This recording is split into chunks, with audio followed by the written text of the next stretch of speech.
வணக்கம்.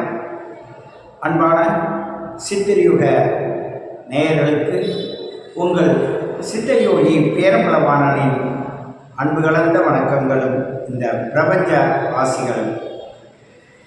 நீங்கள் ஒவ்வொரு நாளும் ஒவ்வொரு தேடுதலை நோக்கி பயணிக்கும்போது இந்த சித்தர்யுகம் மூலமாக என்ன தெரிந்து கொள்ளலாம், என்ன புரிந்து கொள்ளலாம், நமக்கு எளிமையாக எது கிடைக்கும் என்ற தேடுதலில் இருக்க உங்களுக்கு ஒரு சித்தர் எப்படி உருவானார், எப்படி உருவாகிறார், எப்படி உருவாகுவதற்கு வாய்ப்புகள்லாம் இருக்குங்கிறத ஒரு உதாரணத்துக்காக, கோரக்க சித்தர் என்பவர் யார்?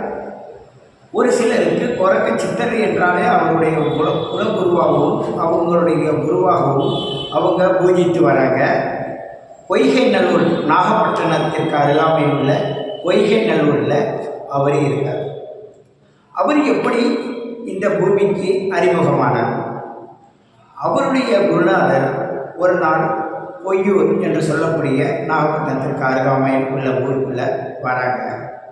அங்கே உள்ள மக்கள் எல்லாம் அவரை ஓடி போய் ஆசீர்வாதம் கேட்குறாங்க, வணங்குறாங்க, தன்னுடைய கோரிக்கைகளை வைக்கிறாங்க.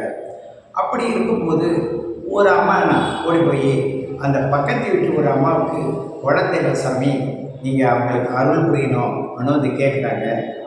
யாருக்கு தேவையோ அவங்கள வர சொல்லுங்கள் நான் அப்போ அவங்க குருநாதர் சொல்கிறாரு.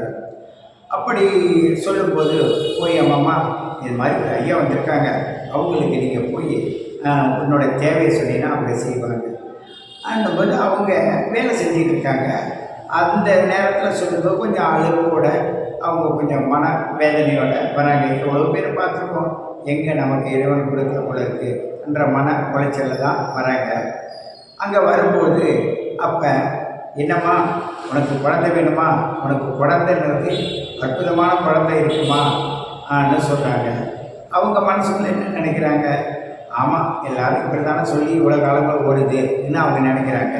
அப்போ இதை பிடிச்சிக்கோ அப்படின்னு சொல்லிட்டு கொஞ்சம் திருநூறு எடுத்து அவர் கையில் கொடுக்குறாங்க. அந்த அம்மா முந்தானியை நீட்டி அந்த திருநூறை வாங்கி முந்தானியில் முடி போடும்போது ஒரு சின்ன துணியை வச்சு அதில் முடி போட்டது என்ன செஞ்சதுனாக்க, இதை எடுத்து கொஞ்சம் பூசிக்க, நைட்டு தூங்கும்போது இதை தண்ணியில் போட்டு அதை குடிச்சிருமா அப்படின்னு சொல்லிட்டு அவர் கொடுக்குறாரு. அதை வாங்கிட்டு அவங்க போனவங்க ஆமாம் வேறு வேலை இல்லை என்ன சொல்லிட்டு ஒரு அழுத்தத்தில் அந்த திருநூறை எடுத்து வேறு இடத்துல மடித்து வச்சுட்டு அதுக்கு பிறகு சாப்பாடுக்கு வரலாம் போட்டு எல்லோரும் சாப்பிட்டுக்கிட்டு படுக்க போகிற நேரத்தில் ஐயோ இதை யாரை பாத்திர போகிறாங்கன்னு சொல்லிட்டு அதை தூக்கி தன்னோட வீட்டுக்கு பின்பக்கத்தில் தூக்கி போட்டு இவங்க அமைதியாக இருக்காங்க. காலங்கள் கடந்தது, 5 ஆண்டு ஆச்சு. 5 ஆண்டுக்கு பிறகு அதே அன்னைக்கு பார்த்த அந்த குருநாதர் அங்கே வந்த உடனே பார்த்து அந்த அம்மாவை பார்த்து ஒரு கும்பிடு போட்டு, எங்கே நான் கொடுத்தனே அந்த குழந்தைய வர சொல்லு அவனோடனே, குழந்தையா வர சொல்லுவா என்ன ஆன்ட்டு இவங்க தன்னோட மனசை ரொம்ப பதட்டத்துக்கு விட்டு கடைசியில் சாமி என்றாங்க. எல்லாம் எனக்கு தெரியும், நீ சும்மா இது அப்படின்னு சொல்லிட்டு குறைக்கா எழுந்திரிச்சு வா கூப்பிட்றாரு. அப்படி கூப்பிடும்போது சின்ன பையன் அங்கேருந்து வர்றாரு. எங்கேருந்து? அந்த கோரக்காட்டுக்குள்ளேருந்து வர்றாரு. அப்போ கோரக்காட்டுக்குள்ளேருந்து வந்தோடனே இந்த அம்மாவுக்கு ஒரு பயம், என்னடா நம்ம அதை சாப்பிடவும் இல்லை, இந்த குழந்தை பிறக்கவும் இல்லை, ஆனால் அவர் கூப்பிட்டோன்னே வருதே உடனே அம்மானு வந்து கட்டி பிடிச்சிட்டு அதுக்கு பிறகு ஐயாட்ட போகுது. உடனே பார்த்து நாமா இருக்காயா, நலமாக இருப்பேன், நல்லா இரு அப்படின்னு சொல்லிட்டு மீண்டும் ஆசீர்வாதம் பண்ணிவிட்டு விட்டுட்டு போகிறாங்க. அப்போது இந்த அம்மாவுக்கு ஒரு பெரிய அதிசயம் என்ன, ஆச்சரியம் என்னன்னா, ஒரு குருநாதர் வார்த்தையை நான் மதிக்கலை, அதுக்கு அப்படி இருந்தாலும் அந்த குருநாதர் நம்மளை எப்படி பாதுகாத்திருக்காரு அப்படின்னு சொல்லிட்டு அந்த குழந்தைய ரொம்ப பேணி காத்துக்கணும்னா, அந்த குழந்தைக்கு பிறர் கொடுக்குற சாப்பாடெல்லாம் வாங்கி அம்மா கொடுக்குற சாப்பாடோட கலந்து சாப்பிட்றது அதுக்கு ஒரு வழக்கம். அதில் தான் சந்தோஷம். அதுதான் இன்றும் நீங்கள் பையனூர் போனீங்கன்னாக்க ஒரு உரி எடுத்துகிட்டு போவாங்க. 2 உரியில் போய் வீட்டுக்கு வீடு அவங்க சமைச்ச முதல் சாதம் குறைக்காக வச்சுருப்பாங்க, அதை கொடுப்பாங்க. அதை சுமந்து வந்து இங்கேயும் சமைச்சு வச்சுருப்பாங்க. இந்த அவருடைய இருக்கிற இடத்துல அந்த சாப்பாடோட இந்த சாப்பாடையும் வாங்கிட்டு வந்த சாப்பாடையும் கலந்து அங்கே இருக்க வந்தவங்களுக்கெல்லாம் இன்றைக்கும் உணவு பரிமாறிக்கிட்டு இருக்காங்க. அது எல்லாருக்கும் போட்டது போக மீண்டு போகிறதையும் கண்கொள்ளா காட்சியாக நம்ம இப்போ பார்க்கலாம். அப்படிப்பட்ட கோரக்கற்க நிறைய பேர் இப்போ கூட்டங்கள் அதிகமாகுது. அந்த கோரக்க காட்டில் வசித்தவங்க எல்லாருமே கடற்கரை ஓரத்தில் இருக்கவங்க. எந்த நேரத்தில் புயல் வரும், எந்த நேரத்தில் என்ன ஆகும்னு தெரியாது. அப்படிப்பட்ட நிலையில் இருந்தவருக்கு அந்த கோரக்க சித்தர் அங்கே இருந்து பரிவாரணம் பண்ணிக்கிட்டு இருக்கார், ராஜ்யம் நடத்திக்கிட்டு இருக்கார், பக்தர்களுக்கு அருள் புரிந்துகிட்டு இருக்கார். அவர்களை தேடி போகிறவங்களுக்கெல்லாம் அவங்க தேடியதனுடைய நல்லதை உணர்ந்து நல்லதுக்கு ஏற்றது போல் அவர் செஞ்சுக்கிட்டு இருக்கார். அப்படிப்பட்ட அவருடைய அதிசயமான சூழ்நிலை இப்போ வந்த 2004 சுனாமி வந்தபோது அவருடைய இடம் தவிர மற்ற எல்லா ஊர்களிலும் உள்ள நிறைய தண்ணி உள்ள போது நிறைய பேர் மாண்டிருக்காங்க. ஆனால் அந்த இடத்துல ஒரு சின்ன அசம்பாவிதம் கூட நடக்கலை. அப்படிப்பட்ட புனிதமான ஊர் அந்த பொய்கைநல்லூர். வேளாங்கண்ணி அந்த பக்கம், நாகப்பட்டினம் இந்த பக்கம். அதுக்கு நாகப்பட்டினத்துக்கு அருகாமையில் வேளாங்கண்ணி போகிற பாதையில் அந்த பொய்கைநல்லூர். அங்கு என்ன ஏன் இவ்வளோ கூட்டம்? 18 சித்தர்கள் இருக்காங்கன்னு சொல்கிறாங்க. அதில் இவருக்கு என்ன ஒரு மகிமை, என்ன ஒரு கூட்டம்னு பார்த்தீங்கன்னா, ஒவ்வொரு மனிதனுடைய தேடுதலுக்கு என்ன தேவையோ அந்த தேவைக்கு ஏற்ற ஒவ்வொன்றும் அங்கு நடப்பதை அவர்கள் உணர்கிறார்கள். அதற்கு முன்னாடி ஒரு விசேஷனாக தான் போவாங்க. ஒரு சித்திரை மாதம் இல்லை பிறப்புடைய நாட்கள் வரும்பொழுது போவாங்க. இப்போ ஒவ்வொரு அமாவாசையும் ஒவ்வொரு பௌர்ணமியும் அங்கே வந்து குவிகிறாங்க.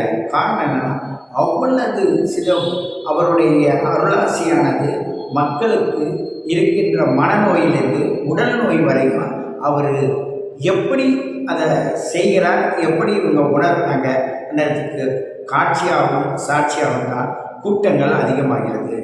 நீங்கள் ஒவ்வொரு அமாவாசை ஒரு பௌர்ணமிக்கு போனால் அப்பெல்லாம் பார்த்திங்கன்னா ஒரு சின்ன கூரைப்பட்டா தான், அதாவது ஒரு ஓடு தான் இருந்தது, அந்த திண்ணையில் தான் படுப்பாங்க, அப்படி தான் இருந்தது. இன்றைக்கி அவர் இருக்கிற இடத்துக்கு பூஜை பண்ணுற இடத்துலேருந்து அதை சுற்றி இருந்த இடத்துலேருந்து எல்லாத்தையும் பார்த்திங்கன்னா அவர்கிட்ட ஒரு இன்னொரு ஸ்பெஷல் என்னன்னு கேட்டால், விடிய காலையில் பிரம்ம முகூர்த்த நேரத்தில் 3:30 மணிக்கு அவர் ஒரு கிணத்துல குளிச்சுட்டு உள்ள அவருடைய நிலை பூஜை பண்ணுற இடத்துக்கு போவார்.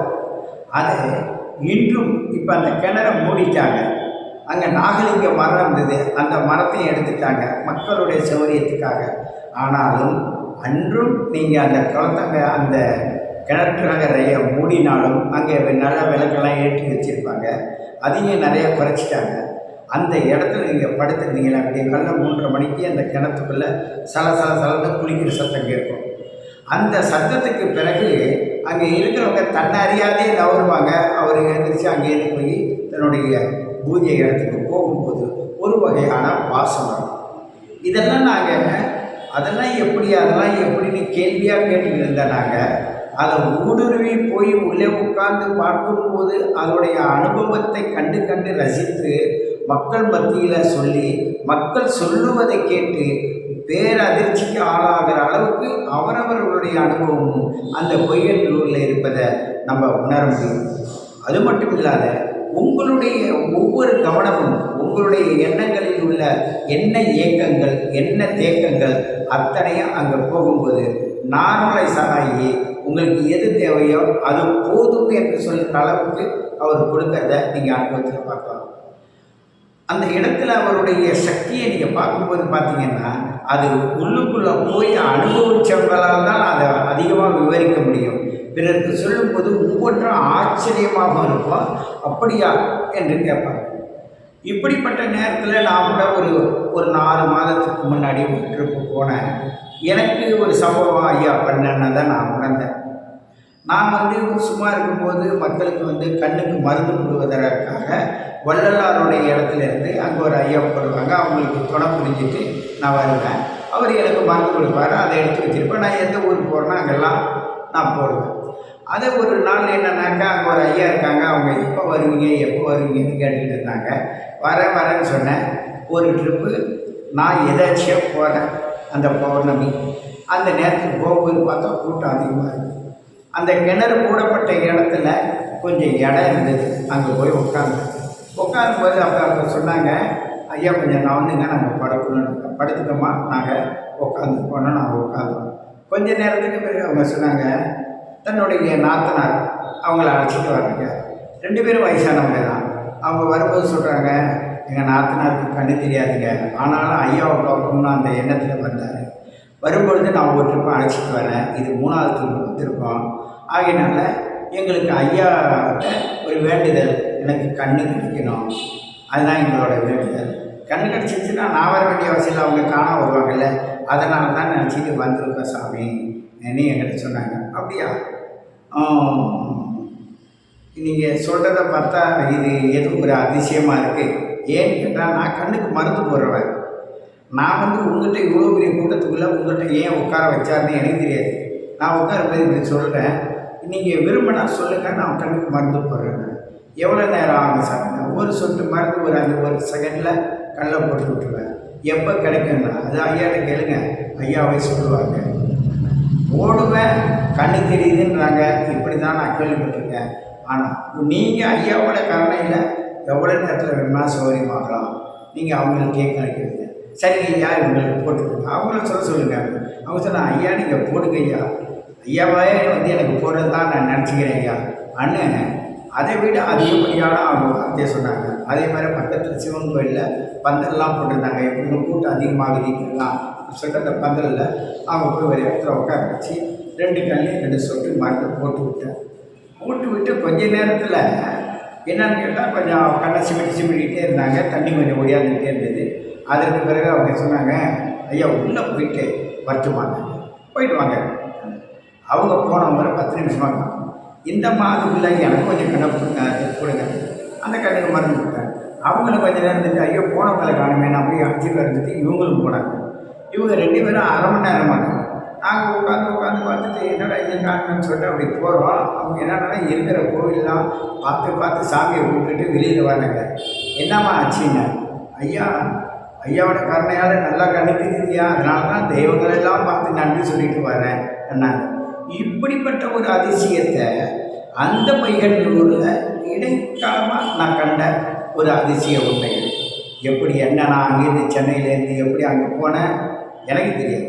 எப்படி அவங்க எங்கே இப்போ அதாவது கும்பகோணத்திற்கு அருகாமையில் ஒரு ஊர்லேருந்து அவங்க வந்திருக்காங்க. அவங்க 2வது முடித்து 3வது ஐயாட்ட கோரிக்கை 3 ட்ரிப்பு நான் வரதுக்குள்ளே எனக்கு பண்ணணும்னு ஒரு கோரிக்கை வச்சுருக்காங்க. 3வது ட்ரிப்பு அந்த மருந்து ஐயாவின் மூலமாக போட்டு அவங்களுக்கு கண்ணு தெரிஞ்ச ஒரு அதிசயத்தை பார்த்து அவங்க என் ஊருக்கு நீங்கள் வரணும், இன்னும் நிறைய பேருக்கு நீங்கள் செய்யணுன்னாங்க. நீங்கள் ஐயாக்கிட்ட நடந்ததை மாத்திரம் நீங்கள் சொல்லுங்கள், அது போதும் அப்படின்னு சொல்லிட்டு நீங்கள் இங்கே வாங்க அப்படின்னு சொல்லிட்டு நான் வந்தேன். இப்படிப்பட்ட ஒரு அதிசயத்தில் அந்த இடத்துல என்னுடைய அனுபவத்தில் நான் பார்க்க முடியுது. இது போல எண்ணற்ற அதிசயங்கள் அந்த பொய்கண்ணூரில் நடக்கிறதுனால மக்களுடைய கூட்டம் ரொம்ப நெரிசலாகும். ரொம்ப அங்கே வந்தால் நெரிசலாக இருக்கும், ஆனால் அவங்க சந்தோஷமாக இருக்காங்க. அங்கே எல்லாரும் படுத்திருக்கிறது, யாராலையுமே தீர்க்க முடியாது என்று சொல்லக்கூடிய நோய்கள் கூட அவருடைய ஐயாவின் பார்வைக்கு முன்னாடி போகும்போது பார்த்திங்கன்னா அப்படி இருக்கும். ஒரு சிலர் நான் ஒருத்தரை பார்த்தேன், பெரிய அரசியல்வாதி. அவர் என்னென்னா நாகப்பட்டினத்தில் நான் சந்திக்கிறேன். அவர் சொன்னார், இளநீ 4 வாங்கினார், என் கையில் 2 வாங்கி கொடுத்தாரு. என்ன சாமின்னு, ஐயாவுக்கு இளநீ தான் கொண்டு போவேன், என் காரியங்கள்லாம் இந்த இளநீர் அவருக்கு அபிஷேகம் பண்ணுறது சரியாகிட்டு, அதுக்கு ஏன் என் கையில் வாங்கி கொடுத்தேன், நீங்களும் வந்தீங்க, இன்னும் 2 இளநீ ஐயாவுக்கு போட்டுமே வாங்க அன்ட்டு ஆளுக்கு 2, அவங்க மனைவி 2, அவருக்கு 2, 4, 6 பேர். அவர் கரூர் பக்கத்துலேருந்து வந்திருந்தார். அங்கே கொண்டு போனோடனே அங்கே அபிஷேகத்துக்கு இந்த ஏழைக்காக அவங்க வெயிட் பண்ணிட்டு இருக்காங்க. நாங்கள் போகிறோம், வாங்க வாங்க வாங்க வாங்கன்னாங்க. என்னடா அது, நம்ம வரிசையில் வச்சுட்டு போகணும், அங்கங்கே வச்சுட்டு போகணும், வாங்க நாங்கள் எண்ணீர் அபிஷேகம் நடக்கும்போது கொடுங்க, நாங்கள் வாங்கி செய்து ஐயாவுக்கு அபிஷேகம் பண்ணுறாங்க. அதுக்கு பிறகு அவங்களுக்கு போட்ட மாலை எடுத்து எனக்கு போட்டு விட்றாங்க. எனக்கு ஏங்க போடுறீங்க அண்ணா, ஐயா போட சொன்னார் போட்டேன். என்ன எனக்கு தானே அந்த மரியாதை கொடுக்குறாங்க, எனக்கே கொடுத்துருந்தா நான் என்ன ஆகுது, இது நீங்கள் அடையணும். இது ஏன்னா உள்ளுரும் உங்களுடைய ஆன்மாவின் பயணத்திற்கு ஏற்ப உங்களுக்கு மதிப்பு, உங்களுடைய திறன், உங்களுடைய சக்தி, உங்களுடைய பலத்தை உங்களுக்கே கூடுதலாக கொண்டு வரதை உங்கள் ஆத்ம ரீதியில் நீங்கள் உணர முடியும். அந்த ஆத்ம ரீதியில் உணரும்போது தான் நீங்கள் எப்படிப்பட்ட மகத்துவம் வாய்ந்தவர்கள் என்பது புரியும். ஏனென்றால் ஔவையார் கூட சொல்லியிருக்காங்க, அறிந்து அறிந்து மானிடராய் பிறத்தல் அறிந்து கூர் குருடு செவிடு வேடின்று பிறத்தல் அறிந்துன்னு ஔவையார் ஒரு பாடல் செய்திருப்பாங்க. ஏனென்றால் பல ஜென்மங்கள் ஆகணும் இந்த பிறவி எடுக்க.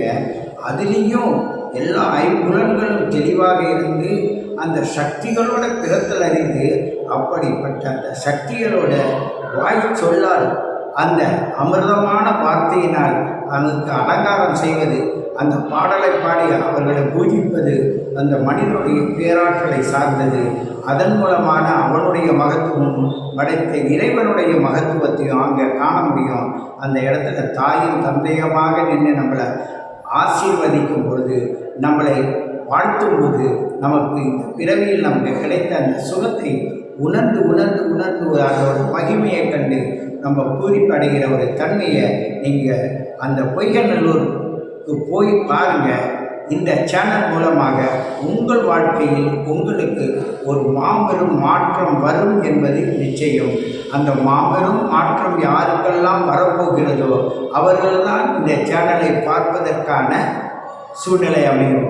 நீங்கள் இதை பார்த்ததில்லாத உங்களை சார்ந்தவர்களுக்கும் இதை காட்டுங்கள், அவர்களுக்கு அந்த வாய்ப்பு கொடுங்க.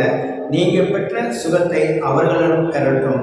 இப்படிப்பட்ட நிலையில் நீங்கள் உங்களுடைய வாழ்க்கையில் மகான்களுடைய மகத்துவத்தை புரிந்து அதன் கூட நீங்கள் பயணித்தால் உங்களுடைய இந்த பிறவி கடனானது சிறப்பாக இருக்கும் என்று கேட்டுக்கொண்டு உங்களை மீண்டும் சந்திக்கிறேன். உங்கள் சித்தயோகி பேரம்பலவாளன். நன்றி.